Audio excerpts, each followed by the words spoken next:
everyone, welcome back to my YouTube channel. I am Dr. Neha, your educator for NTA UGC NET examination for the subject English Literature, TGT PGT Guide, and for other state PSCs Assistant Professor examination, both prelims and mains. I am also an communicator coach and also an online guide for research related queries that you have for your PhD and research paper publication. So in the series of lecture that we have started, we are going to take forward our discussion with the age of Chaucer. We have successfully discussed Old English period, Anglo-Norman period, and we have introduced the social political background of the age of Chaucer. Age of Chaucer gets its name from the very father of English literature, Geoffrey Chaucer. He is known to give the name to the age all because of his magnum opus work, mode of operandi work, that is the Canterbury Tales. But before Chaucer could successfully write in English, he preferred to write in French and in Italian languages. All because of his diplomatic missions, he was always far and away. For the diplomatic missions, he went to Italy, and thereby he was influenced by Italian Renaissance, prompted by writers like Petrarch, Boccaccio, and Dante. So in this video, we are going to learn much about age of Chaucer and also about his contemporaries. Since Geoffrey Chaucer is a very important writer from English literature's point of view, we will talk about his works in this video and also about the works written by his contemporaries. In the previous video, I have given you the overview, the social, political and literary overview of the age. And in this video, I am going to talk about primarily William Langland, John Gower, John Mandeville, John Wycliffe, John Barbour, and also about Geoffrey Chaucer. Since there are only countable writers in the age, it becomes very much important for us to know the way they wrote, the language they choose to write, and the themes of their work. So this is going to be a one short video, but yes, don't forget to like, share and comment your remarks. And this video will soon be followed by the part 3. I have to divide this video across 3 parts because I did not want to miss upon anything. Still, there is always scope to read more. So study with me Age of Chaucer, the major writers of this age. So first of all, I would like to start up with the list of authors primarily I am going to deal with in this video. These are the contemporaries of Chaucer, but very important in their own stance and case. So first is we have William Langland, and then we have John Gower, then we have John Wycliffe, and then we have John Mandeville. Yes, there are one other writer also by the name of John Barbour, whose Bruce is very important. First of all, let us study about William Langland. This age is known as Age of Chaucer because he is the one dominating literary icon of the age who used East Midland dialect to write in English. But English became a source of nationalism. The 100-year War was going on. There was a sense of nationalism, sense of nationality that was coming in the English people. By now, English and French kings have been saved, all because of the Norman conquest. But this feud started with Edward II and Edward III, and this continued for good 100 years between England and France. There were number of wars that England won and there were number of battles that France won. But because of this 100-year war, the economy, the political and the social factors deteriorated. So William Langland, and all because of that, not only because of 100-year war, but because of the Black Death also, each and every aspect of the society was now under question mark. So William Langland, who is a contemporary of Geoffrey Chaucer, because I want to keep my focus entirely on Geoffrey Chaucer, I am completing these writers firsthand, and then this video will end with your introduction to Geoffrey Chaucer, and in the following part of this video you will get to know all about the Canterbury Tales. So William Langland, who is a contemporary of Geoffrey Chaucer, decided to write in English, while his other contemporaries, under the influence of French language, Latin language and Italian language, they were writing in either French language or Latin writings. Even Geoffrey Chaucer also chose to write in French language first, and then in Italian, and then only in English language. But this writer William Langland wrote his main work, the vision concerning Piers the Plowman, entirely in English language. That's the sense of nationalism. Why? Because at that time England and France were in war with each other, and English nationalism was but uprising, and because of that William Langland chose to write in English. Not only he chose to write in English language, but he tried to revive the old English meter, old Anglo-Saxon meter, by writing in alliterative verse, by using couplets that are unrhymed alliterative verse, a fair field full of fog. The work is basically divided across three parts, A, B and C, and A, B, C, they are published in three parts. Earlier this was a very short work, but by and by the lines kept on increasing, and as a result of which this work grew into a full-fledged work by the year 1398. I think the video is blurring. I need to take care of that also. So it's an allegorical narrative, and the way he has written unrhymed alliterative verses, that is his tribute to the old English language. He was not using French style, Elite style, but he chose to write this work in old English language and style. The way Beowulf was written, the way Cynewulf's writing were written, and the way other writings like for example, like the Seafarer or the Dior's Lament, they were written in elite pearl, purity and patience. They were written in alliterative verse. So he chose to bring back that sort of writing, the authentic old English writing. So my dear students, William Langland, in this work, his main quest is to bring the true blue Christianity. He was against Catholicism. He was against the bad practices that were taking place in the name of religion in church. So he wanted to bring back true blue Christian life, and he steadily criticized the sloth of the church. The story of the vision concerning Piers the Plowman follows like that the poet falls asleep. The dream vision are very, very important. You are likely to see that in the works of Geoffrey Chaucer also, that essentially all the works begin like the person has fallen asleep, and it is a dream sequence that is going on. So in Piers the Plowman, we also see this thing, that the poet falls asleep on the Malvern Hills. Another PYQ, Malvern Hills, and he has this vision. The vision of Piers the Plowman is the first vision, and the concluding and the second vision is the vision of do well, do bet and do best. Do well, do better and do best. So the prime aim of his writing has been to criticize the sloth of the Catholic Church. He wanted to expose, he wanted to bring back the true blue Christian life.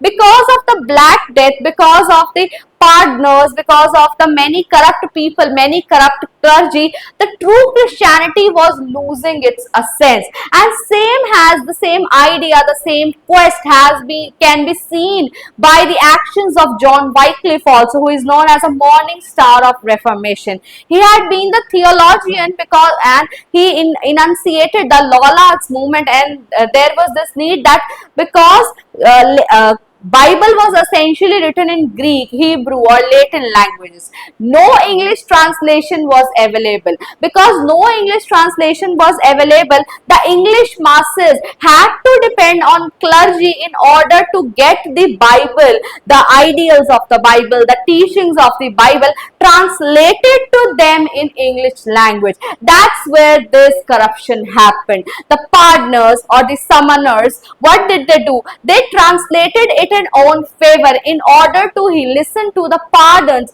they charged heavily. And that's the thing. William Langland is also criticizing the sloth of the church. He is also criticizing the corruption of the church. Same way, John Wycliffe, the major practitioner of this anti-Catholic drive, anti-Catholic movements. So William Langland, John Wycliffe and even Geoffrey Chaucer, what did they do? In their works, they represented this corruption of church.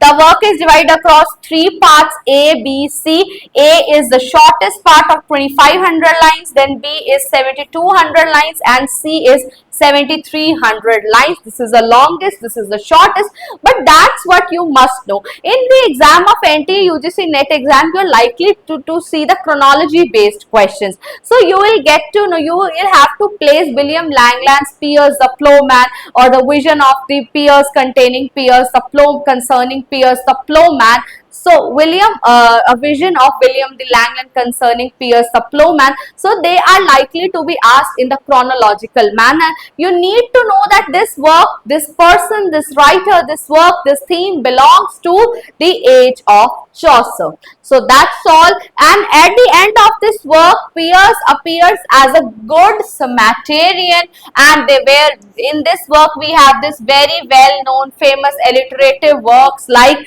lines like a fair field full of folk. And next writer we have is John Gower.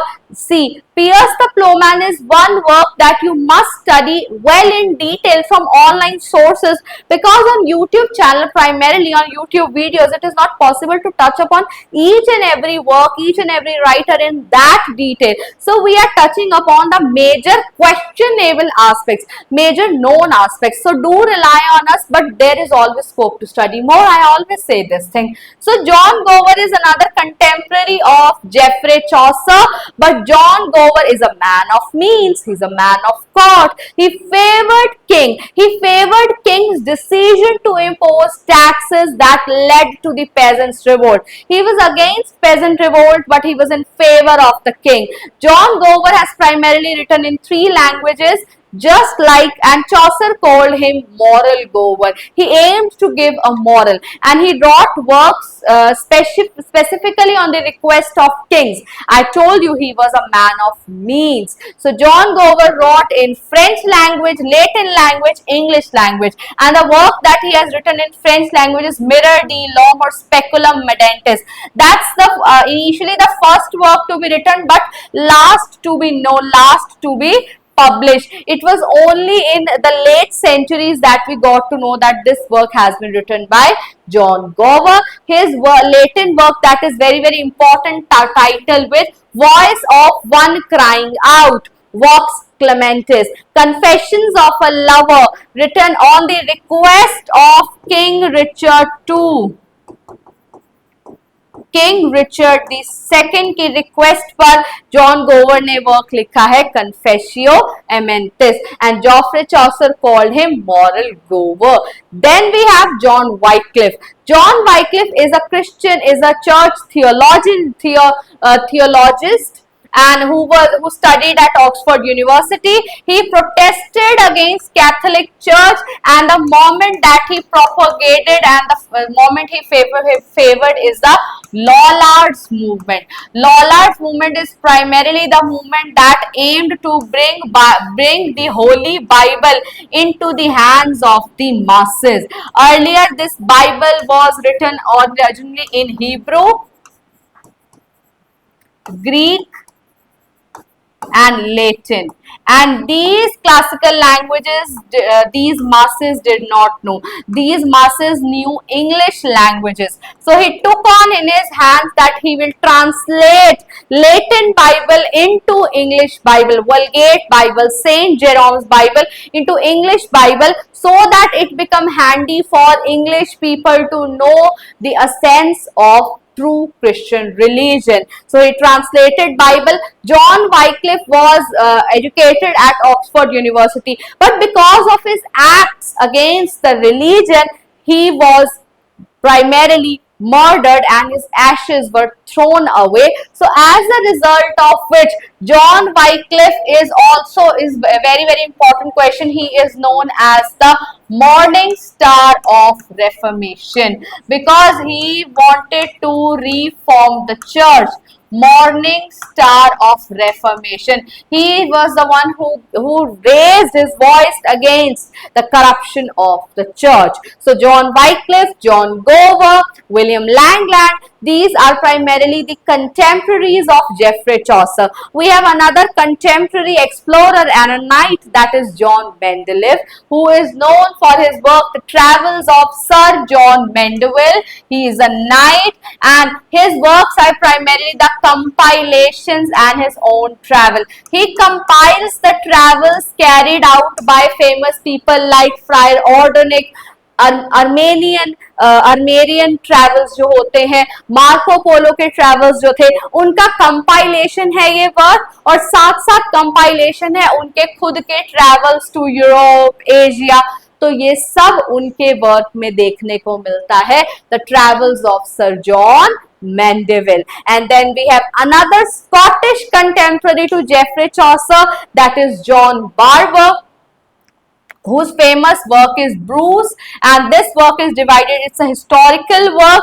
This work is divided, written in 20 books across 13,000 lines, and John Barbour's work, history of the work Bruce, completely covers the history of Scotland. The work entirely covers the history of Scotland. So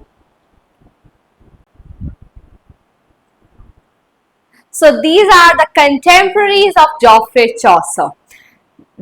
By this time we have already known William Langland, John Gower, John Wycliffe, John Mendeleev, and also John Barbour. And in the further part of this video today, we are going to learn about Geoffrey Chaucer, the father of English literature, the father of English poetry, and the first modern writer.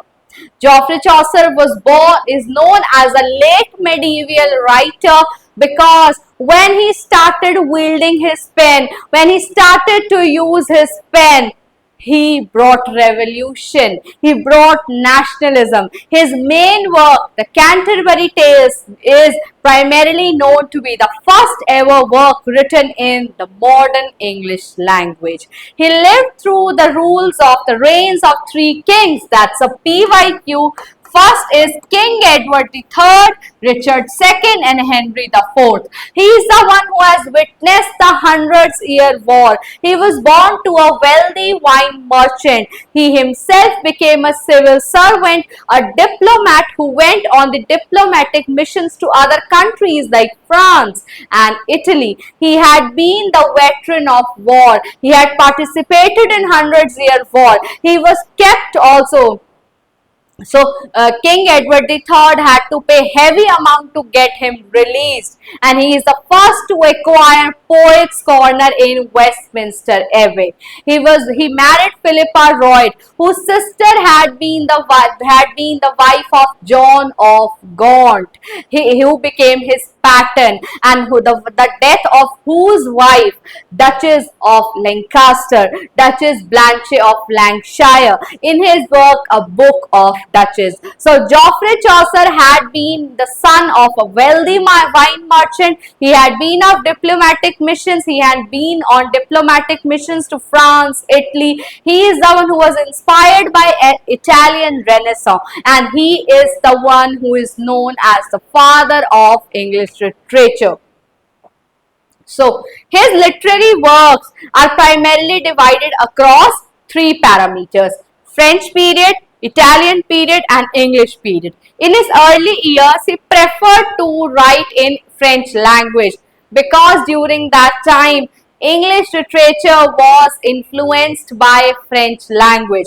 In English language was also influenced by French language, and all these started in the Norman conquest. So this French influence entered his life early on, and he started to write in French language first. And the works that he has written in French language are Romaunt of the Rose, Book of Duchess, and Complaint to Pity. The Romaunt of the Rose is primarily a work in translation. This is the French translation of Roman de la Rose, Roman de la Rose by Jean Meung, French writers, and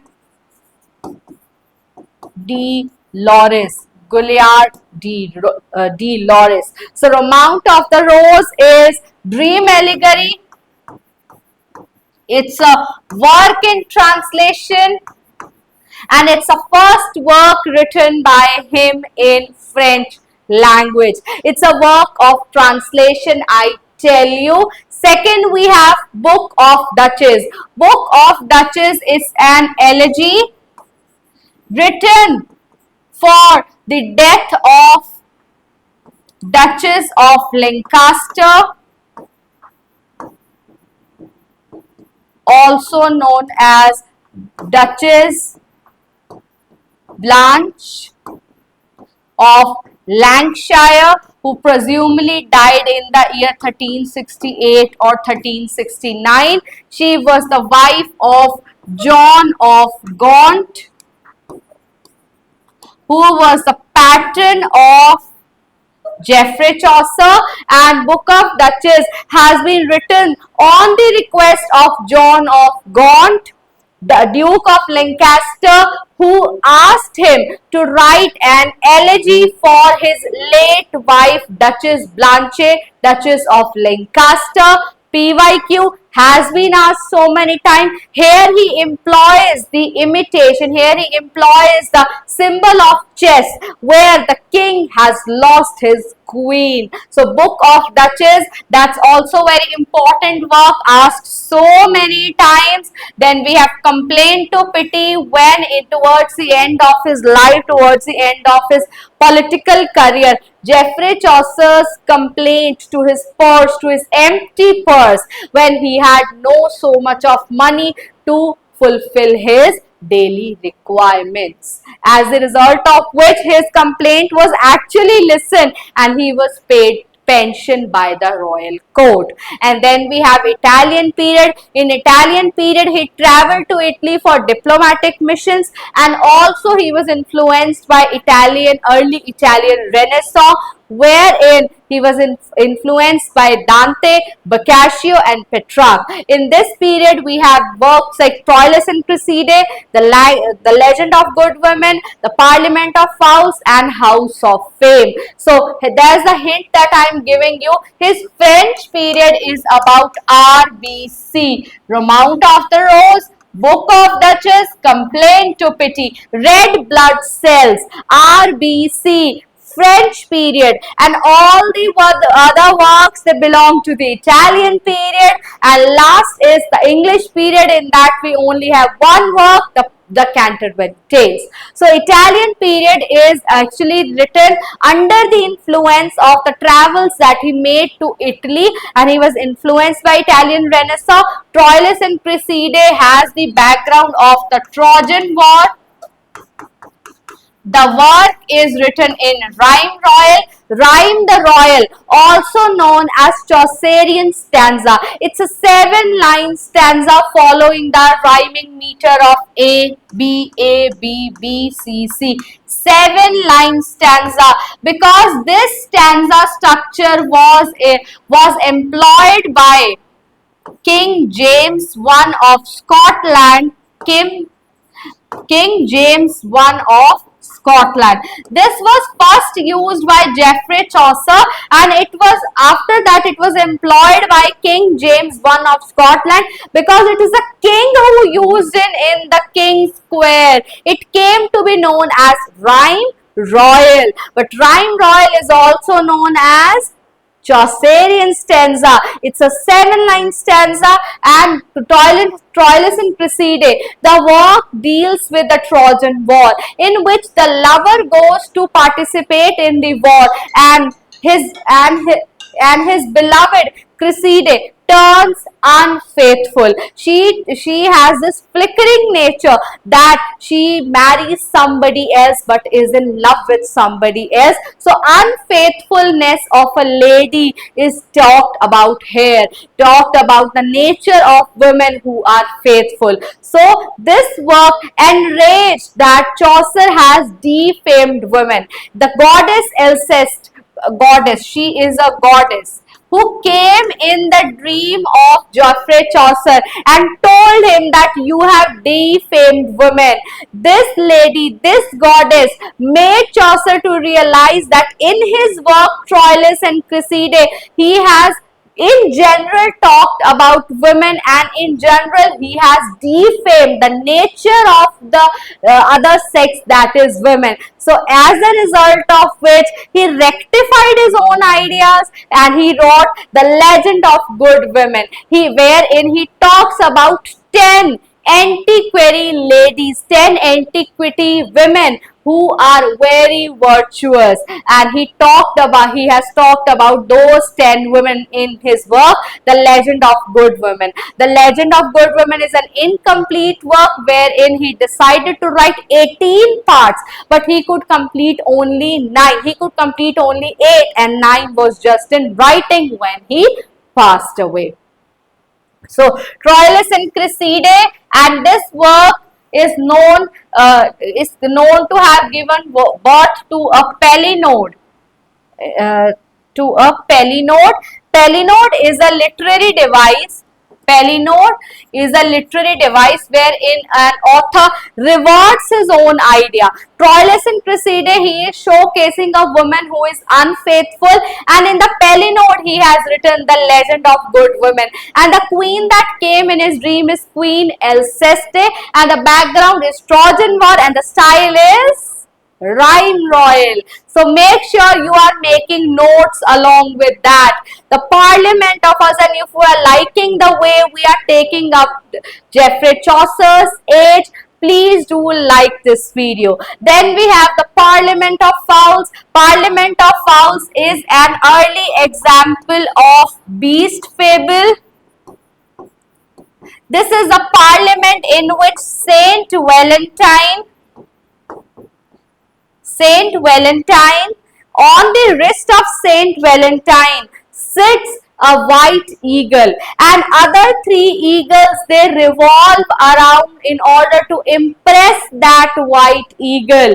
And the work has been written to celebrate the marriage of King Richard II with Anne of Bohemia. So King Richard II and Anne of Bohemia, they were 14 years old when they got married, and month was of February. So 14th February, Valentine's Day. Love is being celebrated here. Commune is being celebrated here. White eagle is being impressed by other eagles, and also the Parliament of Fowls is an early example of beast fable wherein we have the birds talking their tales, talking their stories. So the whole quest to impress that white eagle is being talked about here.